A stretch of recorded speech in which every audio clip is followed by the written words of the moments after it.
Hi folks, welcome to the Prepared Homestead. This is Travis. Thank you all for stopping by to watch. So the video today is probably it's not an exciting video. I'm gonna just let you know. It's not one of those World War III is upon us and we're all gonna die. Russia's launching nukes and Ukraine's gonna launch nukes and Israel and Iran are gonna blow the Middle East apart, and Joe Biden just asked for another $24 billion to send to Ukraine, and it's not that kind of video. It's not, this type of topic is not typically popular when I make these kind of videos. Not too many people seem interested, but the reality is it's probably way more important than what I just mentioned. And I'm talking about what you're doing locally, not just in your personal life, your personal home, but what you're doing to prepare your community to be involved, to kind of get a foothold. And I really hate this word, and I hate using it because it's overused so much with the World Economic Forum and all of their ilk.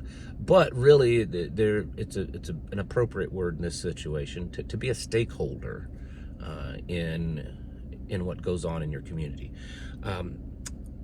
Many of you are aware of what's going on in North Carolina, South Carolina, and obviously the flooding that happened, over a month ago and stuff there. But now what's happening? In case you haven't heard, I'll give you a quick rundown. There are some areas that between the local government, the state government, and FEMA, they're just being jerks. They're being a-holes. And they're telling people that have lost their homes, that are trying to live in temporary housing while they rebuild or whatever, that, well, we're going to take your children from you. And apparently it actually has happened a few times. And not because they're abusing them or anything like that, but because their home isn't up to code and standards. There was a group of Amish that built a bunch of little small shed cabins and came down there, I think something like 100 of them, and they donated them to a lot of people. And now the government officials are saying you can't live in those. It's strange because around here, a large amount of people live in those little tiny shed cabins, with families, even children. I mean, I know people that have converted school buses and they live in them here, sheds, all kinds of stuff. People that have no electricity, they're completely off grid, and local government couldn't care less about that around here. But anyways, it's tragic of what's going on. It's sickening that government is coming in, and here it is. It's cold. I mean, it's cold there. It's going to get colder this weekend. It's going to get pretty cold there, and so many people are being told, well, you can't live like that. You can't live in your garage while you're fixing your house. You can't do we're going to take your children from you. It's sickening what is going on. And a lot of times we focus on the bigger picture, which is important, but we forget the local small picture that typically more directly affects us anyways.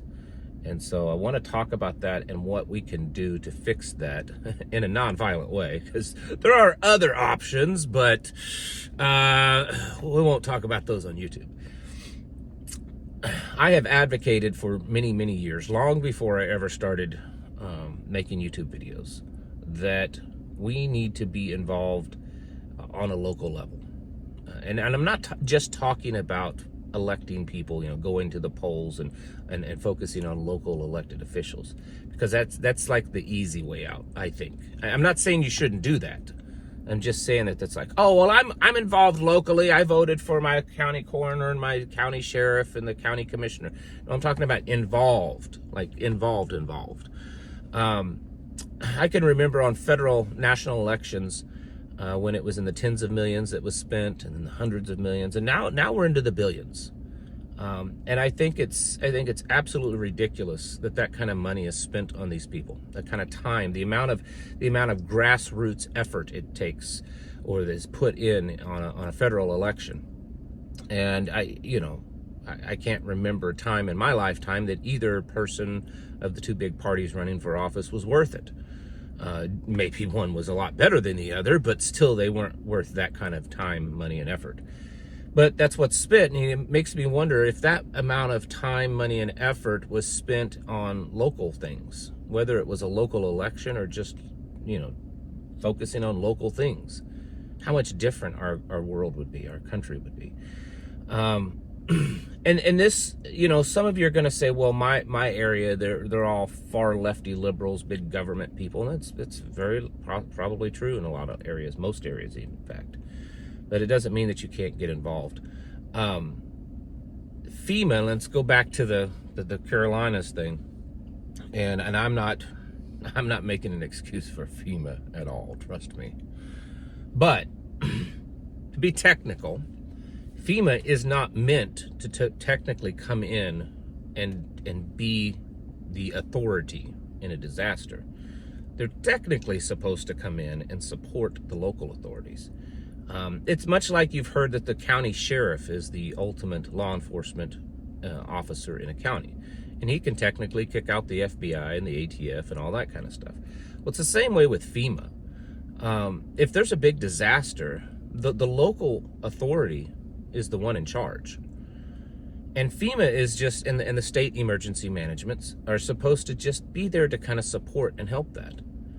And if the local government and the local people have their heads screwed on straight, have a good solid plan, know what to do, get into action, and have a plan that works, when FEMA or SEMA, the state emergency management, comes in, they're just there as kind of a support. They may be able to bring in resources that the county can't or the city can't, but they're not meant to be in charge. And the local government can tell them, leave, or you do what we say, or whatever. But here's what happens most of the time. Most of the local governments don't have a plan. They don't know what to do. They may have come up with some kind of plan that's been put on paper, and it's up on a shelf somewhere in some office, and and no one's ever looked at it. No one's ever really gone over it.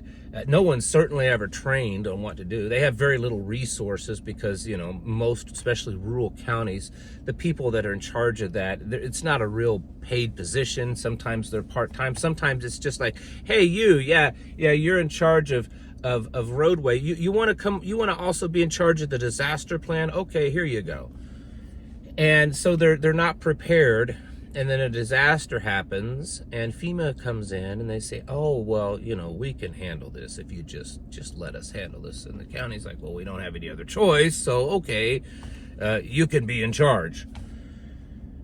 If you're involved and you work on your local level and you volunteer and you encourage and you get to know officials and stuff, there are real possibilities that you can, whether it's disasters, whether it's enforcement of laws, whether it's things like, whether someone can live in a cabin or not, you may be able to make great influence on that. Not just by electing a different person. Most counties, especially rural ones, especially ones that aren't, largely developed when it comes to their government, have a lot of volunteer boards. These boards oversee things like emergency management and medical response and fire and law enforcement response and all of these other parks or roadway, all these different things. They have these boards, and typically they're run and filled by a combination of people that work for the county government and citizens. You should try to get on some of those boards. You should try to be involved. Look at and I know some of you get tired of this. It's why I try not to oversay it too much. But here locally, I'm a volunteer firefighter, and I do volunteer medical response, and we do volunteer disaster response, and now I've recently been asked to head up the disaster response in our area and develop a plan and figure all that out. And it's because we've stepped up and started helping and doing things, and people are like, hey, these guys are pretty legit. They really are putting their effort into it, and they're willing to help, so let's let them handle this kind of stuff. And what has happened is we've got our foot in the door, and so we're able to, it's not some nefarious plan, we're able to better the area that we live in. I mean, that just seems like that's a good thing, right?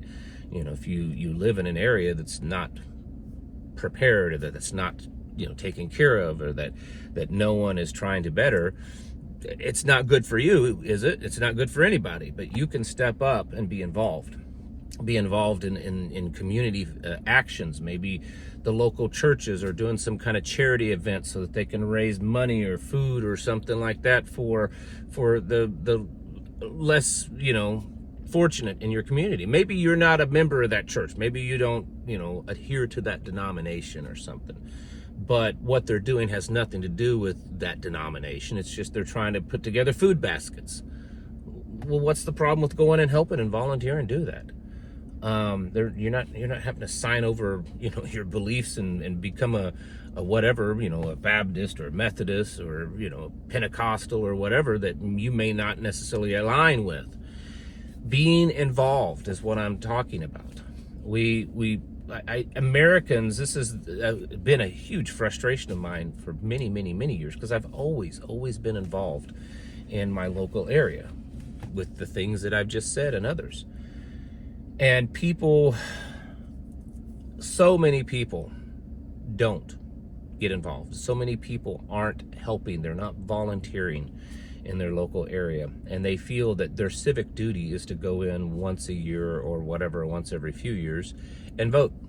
Well, I'm going to go in there and, all right, I've done my civic duty for the next couple of years. I think that's pathetic. That's what I think.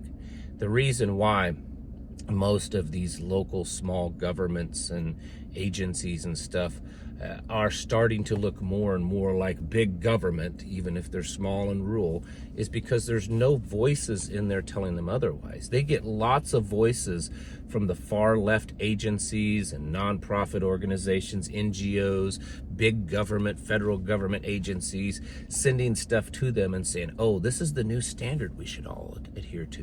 The local health department, the local school board, all this kind of stuff. Well, these are things that we should do. We should be all inclusive and equity and diversity and we should adhere to these building code standards and then that's how government gets out of hand. And the thing is they're only hearing one side of it most of the time.